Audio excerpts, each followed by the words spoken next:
जय हिंद दोस्तों, रक्षी खन्ना के इस चैनल में आपका स्वागत है। दोस्तों, आज के इस वीडियो में मैं आपको 8 जानकारियां दूंगा और ये सारी जानकारियां आपके लिए बहुत महत्वपूर्ण है, इसलिए इस वीडियो को आप शुरू से लेकर आखिरी तक देखेगा। दोस्तों, ये वीडियो थोड़ा सा लंबा हो सकता है क्योंकि जानकारियां बहुत है, इसमें आपको जानकारियां बहुत मिलेगी, इसलिए इस वीडियो को आप शुरू से लेकर आखिरी तक देखेगा, बीच में से छोड़ के मत जाइएगा, नहीं तो आपको समझ में नहीं आएगा। वीडियो में आगे बढ़ने से पहले एक छोटी सी अपील कर रहा हूं, अगर आप पहली बार मेरा चैनल देख रहे हैं या फिर ये वीडियो देख रहे हैं तो आप मेरा चैनल सब्सक्राइब भी कर सकते हैं, जिसका नाम है रक्षित खन्ना, क्योंकि ऐसी जानकारियां अक्सर आपको मिलती रहती है इस चैनल के माध्यम से। चलते हैं दोस्तों पहली जानकारी की तरफ। खुशखबरी, बैंक ने दिया खाते में बड़ा हुआ पेंशन हवलदार को। जी हां दोस्तों मैं बात कर रहा हूं 24 साल हवलदार की। दोस्तों, कोई बैंक है जिसने ओआरओपी 3 की पेंशन दे दी बढ़ी हुई। जैसा आपको पता है आज भी कुछ पेंशन आई है पेंशनर के खाते में, मैं बैंक की बात कर रहा हूं। तो दोस्तों, मैं आपको एक मैसेज दिखा रहा हूं और ये मैसेज मुझे पेंशनर ने ही भेजा था जो बैंक से पेंशन ले रहे थे। हालांकि इसमें पेंशनर ने बैंक का नाम नहीं लिखा, लेकिन ये बता रहे हैं, sir good morning, OROP 3 pension 24,763 plus 50% DR credited in account. ये बता रहे हैं कि मेरी बढ़ी हुई पेंशन यानी 24,763 प्लस 50% डीए टोटल पेंशन इनके खाते में आ गई है। दोस्तों, अभी तक और बैंकों ने नहीं दी है बढ़ी हुई पेंशन। जी हां दोस्तों, एक फैमिली पेंशन है, उनका भी दोस्तों मेरे पास मैसेज आया था फैमिली पेंशनर का। उन्होंने बताया कि सर पेंशन तो आई है लेकिन पुरानी पेंशन आई है, बढ़ी हुई नहीं आई। दोस्तों, अगर बढ़ी हुई नहीं आई तो दोस्तों आपको अक्टूबर की पेंशन में बढ़ी हुई पेंशन मिल सकती है, इसके लिए आप थोड़ा वेट कर सकते हैं। मैं बैंक की बात कर रहा हूं, जो बैंक सीपीपीसी से पेंशन ले रहे हैं पेंशनर। तो दोस्तों, पहली जानकारी तो ये थी कि कुछ बैंकों ने बढ़ी हुई पेंशन दी है ओआरओपी 3 की, यानी मोदी जी का प्रभाव बैंकों पर भी पड़ा है। जो सर्कुलर निकला था 677, उसका प्रभाव बैंकों पर सीपीपीसी भी पड़ा है, तभी दोस्तों भुगतान हुआ है। बाकी जो और बैंक हैं वो भी धीरे धीरे भुगतान कर देंगे बढ़ी हुई पेंशन का ओआरओपी 3 के अनुसार, तो इसके लिए आप थोड़ा वेट कर सकते हैं या फिर अगले महीने का आप इंतजार कर सकते हैं। चलते हैं दोस्तों अगली जानकारी की तरफ। फिर दोस्तों, भारत सरकार ministry of finance department of expenditure central pension accounting office का एक लेटर जारी हुआ है 20 सितंबर का। जी हां दोस्तों, और ये लेटर है सीपीपीसी बैंक के लिए।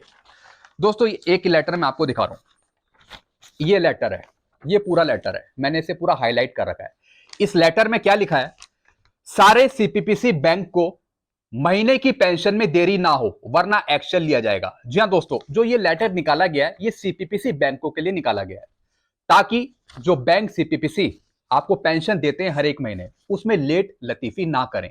जी हां दोस्तों, तो दोस्तों ये लेटर सीपीपीसी बैंक के लिए निकाला है ताकि जो बैंक सीपीपीसी हैं वो आपको टाइम पर आपको महीने की पेंशन दे दे।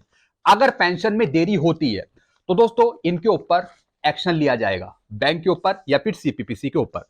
मार्च की पेंशन को छोड़कर बाकी महीनों की पेंशन पेंशनर फैमिली पेंशनर्स को महीने के अंतिम कार्य दिवस के सुबह तक जमा की जाएगी। जी हां दोस्तों, अगर आप बैंक सीपीपीसी से पेंशन ले रहे हैं तो दोस्तों ये आदेश है कि 25 से 31 तारीख के बीच में आपके खाते में पेंशन आ जानी चाहिए, सिर्फ मार्च की पेंशन को छोड़कर। जैसा आपको पता है मार्च की पेंशन आपको अप्रैल में देखने को मिलती है, सिर्फ मार्च की पेंशन को छोड़कर बाकी जो और महीने की पेंशन है वो आपको टाइम पर मिलेगी, उसमें लेट लतीफी नहीं करेगा कोई बैंक या फिर सीपीपीसी। तो दोस्तों काफी जबरदस्त ये सर्कुलर है, आप ये मेरे से ले सकते हैं। अगर आपकी पेंशन में कोई लेट लतीफी होती है तो सीधा सा दोस्तों आप ये सर्कुलर दिखा सकते हैं सीपीपीसी बैंक को या फिर पेंशन डिस्बर्सिंग एजेंसी को, तो दोस्तों उन बैंक पर सीपीपीसी पर एक्शन लिया जाएगा। चलते हैं दोस्तों अगली जानकारी की तरफ। फिर आया आज स्पष्ट से सितंबर की पेंशन का एडवांस मैसेज। जी हां दोस्तों, आज फिर से पेंशनर को सितंबर की पेंशन का एडवांस मैसेज आया है। दोस्तों यह मैसेज आया है 31,023 रुपए का, यानी दोस्तों ओआरओपी 3 के अनुसार अब उनको बढ़ी हुई पेंशन मिलेगी। कई पेंशनर कह रहे हैं कि सर अभी तक हमें मैसेज नहीं मिला है, हम क्या करें। दोस्तों 30 तारीख से पहले आपके पास मैसेज आ सकता है, क्योंकि ये जो मैसेज है ये ट्रिगर्ड मैसेज है, धीरे धीरे आपके पास पहुंच रहे हैं। अगर आपको मैसेज नहीं मिलता तो आपकी पेंशन तो जरूर आएगी 30 तारीख को, आपको कुछ करने की जरूरत नहीं है। हालांकि बस मैसेज जो आ जाता है उससे ये पता लग जाता है कि हमारी नई पेंशन आ रही है ओआरओपी 3 के अनुसार या फिर पुरानी पेंशन आ रही है, जैसा कि बाकी पेंशनर को मिला है मैसेज। तो दोस्तों आज भी मैसेज आया है पेंशनर के पास, पेंशन बढ़कर दिखाई है मैसेज में। जी हां दोस्तों, और जो पेंशन दिखाई गई है वो बढ़कर दिखाई गई है जो मैसेज आया है। जैसे मैंने आपको कल भी बताया था कि दोस्तों आपके पास मैसेज आए या ना आए, आपकी पेंशन जरूर आएगी। आपका कॉरिजेंडम पीपीओ अगर बन गया है तो फिर बढ़ी हुई पेंशन आएगी, अगर कॉरिजेंडम पीपीओ नहीं बना तो फिर पुरानी पेंशन आएगी। हालांकि कई बार कॉरिजेंडम पीपीओ जनरेट कर दिया जाता है लेकिन इस वर्ष की आईडी में वो शो नहीं होता, ऐसा है तब भी आपको बढ़ी हुई पेंशन मिलेगी। अगर एक बार पीसीडी स्पर्श द्वारा आपका कॉरिजेंडम पीपीओ बना दिया गया है, भले ही वो स्पर्श पे ना शो रहा हो लेकिन बढ़ी हुई पेंशन मिलेगी। और दोस्तों अगर आपका पीपीओ जनरेट नहीं हुआ है, ना आईडी में दिख रहा है ना ही पीसीडी स्पर्श ने बनाया है, तो दोस्तों आपको फिर पुरानी पेंशन मिलेगी। तो दोस्तों ये मैंने आपको समझा दिया कि धीरे धीरे मैसेज मिल रहे हैं पेंशनर को। अगर नहीं मिलता तो डोंट वरी, आपकी पेंशन आपको मिलेगी, चाहे पुरानी मिले या फिर नहीं मिले। 30 सितंबर से पहले बाकी पेंशनर को मिल जाएगा मैसेज, जिनको नहीं मिला जैसा मैंने आपको बताया। फिर दोस्तों एक और जानकारी मैं आपको दूंगा और यह जानकारी है एमएससीपी को लेकर। जी हां दोस्तों, रक्षित खन्ना के चैनल को धन्यवाद। एक पेंशनर है जिन्होंने मुझे धन्यवाद किया है, क्योंकि दोस्तों मेरी हेल्प की वजह से पेंशनर का पार्ट 2 ऑर्डर हो गया एमएससीपी हवलदार का, जैसा मैंने इसमें लिखा हुआ है। रक्षित खन्ना के चैनल को धन्यवाद। नायक को मिली एमएससीपी हवलदार की। जी हां दोस्तों, एक नायक पेंशनर थे जिनको एमएससीपी नहीं मिली थी हवलदार की। इन्होंने बहुत कोशिश करी, लगातार इन्होंने सीपी ग्राम में कंप्लेंट भी डाली, लेकिन इनका पार्ट 2 ऑर्डर नहीं हो रहा था एमएससीपी हवलदार का। तो दोस्तों ये मेरे चैनल से जुड़े, इन्होंने मेरे वीडियो देखे, चैनल सब्सक्राइब किया, जिसके बेस पर दोस्तों मैंने इनकी हेल्प करी और दोस्तों रिकॉर्ड की तरफ से जवाब आ गया कि आपका पार्ट 2 ऑर्डर कर दिया गया है एमएससीपी हवलदार का। तो दोस्तों इनको प्योर की तरफ से एरियर भी मिल गया सर्विंग पीरियड का, और दोस्तों रिटायरमेंट के बाद का स्पर्श पे करेगा। हालांकि मैंने इनको गाइड कर दिया और जो इनका कॉरिजेंडम पीपीओ है वो इनकी स्पर्श की आईडी में अपलोड हो गया है। दोस्तों ये पूरा लेटर है जो रिकॉर्ड ने इनको भेजा है। रिकॉर्ड ने इन्हें बताया है कि पीओआर ने आपका एरियर एडजस्ट कर दिया है, ऑलरेडी पेड कर दिया है सर्विंग पीरियड का। आप स्पर्श पे लॉगिन करिए और अपना पीपीओ निकाल लीजिए, कॉरिजेंडम पीपीओ एमएससीपी हवलदार का। दोस्तों ऐसे ही आप चैनल से जुड़ी रहिए, क्योंकि इस चैनल के थ्रू आपको काफी जानकारी मिलती है। जिन पेंशनर का काम नहीं होता वो करवाया जाता है, आपको गाइड किया जाता है। मैं तो बस आपको रास्ता दिखा देता हूं, बाकी सारा काम आप खुद करते हैं। हाँ, अगर आपको कोई दिक्कत आती है तब मैं आपकी और हेल्प कर देता हूं, फिर मैं आपको दूसरा रास्ता बता देता हूं। बस चैनल पता होना चाहिए। अगर आपको चैनल पता है कि किस तरीके से क्या कार्रवाई करनी है तो आपको फिर कोई दिक्कत नहीं होती है। तो दोस्तों मैं आपको यही गाइड करता हूं, रास्ता बताता हूं आपको, बाकी आप खुद अच्छे हैं और सारे काम अच्छे से करते हैं। चलते हैं दोस्तों अगली जानकारी की तरफ। पीएनबी बैंक से फैमिली पेंशन आई लेकिन बढ़ी हुई नहीं आई, पुरानी आई है, क्या करें। जी हाँ दोस्तों, आज रेलवे की तरफ से भी पेंशन दी गई है पेंशनर को, रेलवे की तरफ से। और भी दोस्तों कुछ पेंशनर है डिफेंस के, उनको भी पेंशन मिली है लेकिन उनको पुरानी पेंशन मिली है। ऐसी दोस्तों एक मेरे पास मैसेज आया था, ये फैमिली पेंशनर का मैसेज है। इन्होंने यही इसमें लिखा हुआ है कि सर हमें पेंशन तो मिल गई लेकिन पुरानी पेंशन आई है, बढ़कर नहीं आई। दोस्तों अगर आपकी ओआरओपी 3 में बड़ी है पेंशन तो दोस्तों उसका प्रभाव अक्टूबर की पेंशन में आपको देखने को मिलेगा, अगर सितंबर की पेंशन में आपको बढ़कर पेंशन नहीं मिलती। हालांकि अगर आपको अक्टूबर की पेंशन ओआरओपी 3 के अनुसार मिलती है तो फिर आपको 3 महीने का एरियर मिलेगा, जुलाई का, अगस्त का और सितंबर का। अगर आपको सितंबर की पेंशन ओआरओपी 3 के अनुसार मिलती है तब आपको 2 महीने का एरियर मिलेगा, जुलाई का और अगस्त का।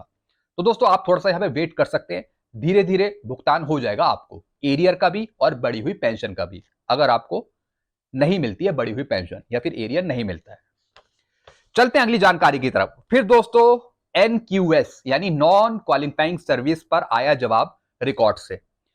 दोस्तों एक रिकॉर्ड ने जवाब दिया है पेंशनर को नॉन क्वालिफाइंग सर्विस पे, यानी पेंशनर ने एमएससीपी मांगी थी नायब सूबेदार की। इनके 24 साल कंप्लीट नहीं थे, इनके 23 साल कुछ दिन ही हो रहे थे। रिकॉर्ड ने यहां पे लिखा कि जो आपका केस है वो नॉन क्वालिफाइंग सर्विस वाला है, यानी आपके 52 दिन कम हो रहे हैं, 52 डेज कम हो रहे हैं। तो दोस्तों इनका केस वैसे हमने ले लिया है और हमने इनको बोला है कि आप थोड़ा वेट करें, इसके बारे में हम रिकॉर्ड से पूछेंगे, कुछ लेटर दिखाएंगे और आर्मी हेडक्वार्टर से भी बात करेंगे। और दोस्तों इनके तो 52 दिन है, किसी के तो 1 दिन 2 दिन 10 दिन भी है, उनको रिकॉर्ड नहीं दे रहा एमएससीपी। तो दोस्तों रिकॉर्ड ने इनको लिख दिया कि आपके 24 साल कंप्लीट नहीं है, इस वजह से आपको एमएससीपी नहीं दी जा सकती, आपके 52 दिन कम है टोटल सर्विस में, पूरे 24 साल नहीं है। तो दोस्तों डायरेक्ट इनको मना कर दिया कि आप एलिजिबल नहीं है। दोस्तों रिकॉर्ड ने इसमें लिखा है you have not completed 24 years of service, therefore you are not eligible for MSCP 3 of Naib Subedar grade. यानी आपके 24 साल कंप्लीट नहीं है, इसलिए आपको एमएससीपी नायब सूबेदार की नहीं दी जा सकती। लेकिन दोस्तों इसमें रिकॉर्ड ने लिख दिया कि अगर आप सेम ग्रेड पे में 8 साल गुजारते हैं तो आपको अगली रैंक की पेंशन मिलेगी। दोस्तों मैं बात कर रहा हूं सूबेदार रैंक की। ऐसे बहुत से सूबेदार हैं जिन्होंने 8 साल सूबेदारी में गुजारे हैं, लेकिन उनको अगले रैंक की पेंशन नहीं मिल रही, सूबेदार मेजर की पेंशन नहीं मिल रही। इसके बारे में मैंने पहले वीडियो भी बनाया था, मैंने बताया था कि इसके केस भी हमने ले रखे हैं। आर्मी हेडक्वार्टर का भी दोस्तों जवाब है हमारे पास, कुछ लेटर है जिसमें साफ लिखा हुआ है कि अगर आप एक ग्रेड पे में रहते हैं सर्विस के दौरान, एक ग्रेड पे में, तो दोस्तों आपको फिर अगले रैंक की पेंशन मिलती है, अगले रैंक की। तो दोस्तों अगर आप 8 साल एक ही रैंक में हो तो आपको नेक्स्ट रैंक का बेनिफिट मिलेगा। जरूरी नहीं है कि दोस्तों की आपकी क्वालिफाइंग सर्विस पूरी हो, कुछ कंडीशन में आपको एमएससीपी मिल सकती है। क्वालिफाइंग सर्विस तो है ही 8, 16, 24, लेकिन कुछ और भी कंडीशन है जिसमें अगर आप 8 साल एक ही रैंक में एक ग्रेड पे में है तो आपको नेक्स्ट रैंक का बेनिफिट मिलेगा।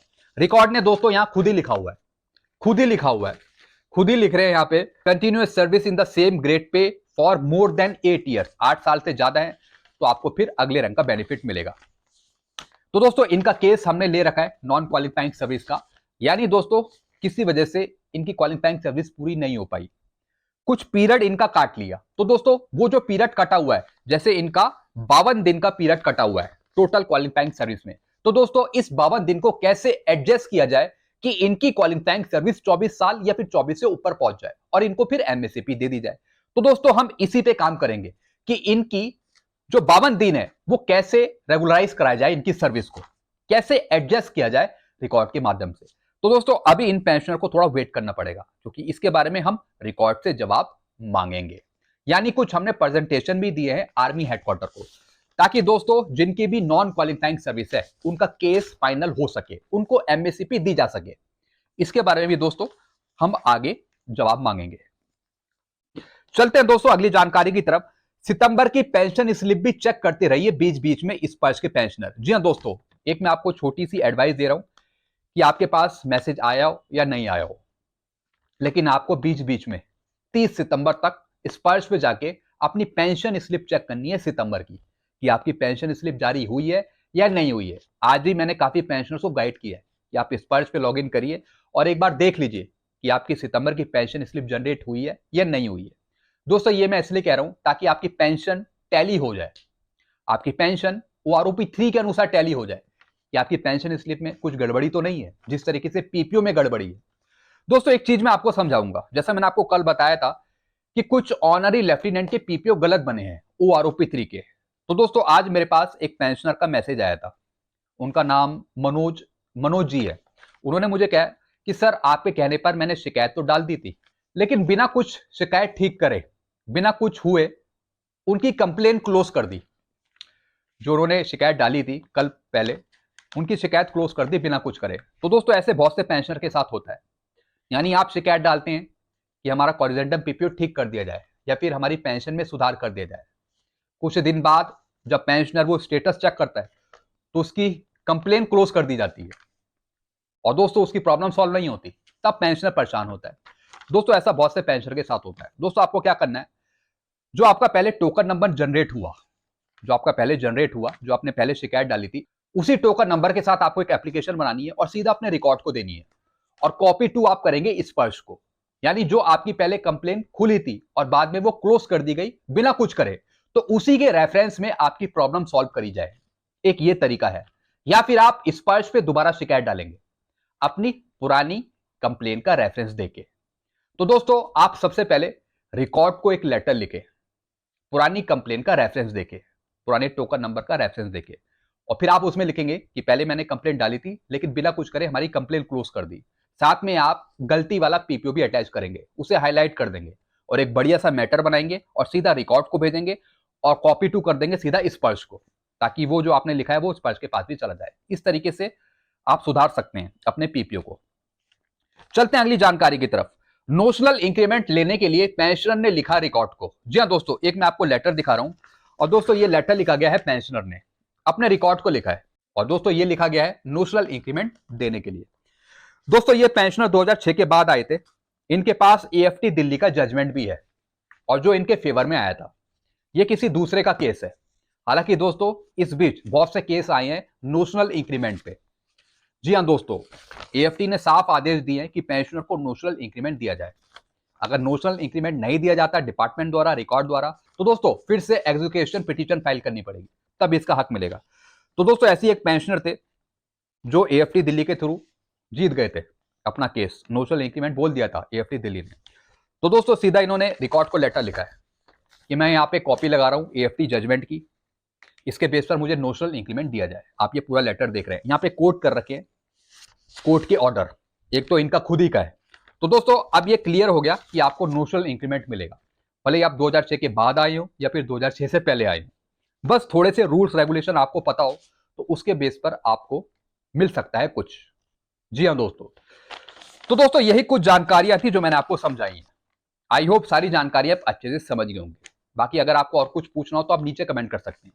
वीडियो आपको अच्छा लगता है तो वीडियो को लाइक करें और इस चैनल को आप सब्सक्राइब कर सकते हैं, क्योंकि इस चैनल के माध्यम से आपकी प्रॉब्लम तक पहुंचा जाता है और उसे हल किया जाता है।